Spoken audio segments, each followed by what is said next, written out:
कांग्रेस के हाईकमान है डॉक्टर चरणदास महंत चुने नेता प्रतिपक्ष केन की सदन में जनता के मुद्दा ला जोर शोर से उठाए जाए।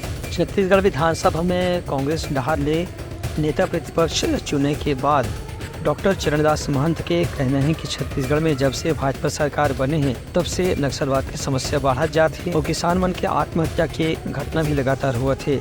एक स्थिति ये सरकार ऊपर लगातार चुनौती है कि वो किसान मन के समस्या ला और नक्सल समस्या ला कैसे हल कर सकते है। इनकी सरकार बनते ही हमारे किसानों ने आत्महत्या शुरू कर दी है, नक्सलियों की घटना बढ़ने लगी है। आगे आगे देखिए होता है क्या।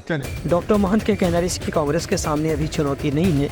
खबर की कांग्रेस विपक्ष में रचनात्मक रूप से भूमिका निभाई और सरकार के हर कमी के ऊपर इशारा करके जनता के आवाज ला उठाए के काम करी। ब्यूरो रिपोर्ट उत्तलंघा न्यूज़।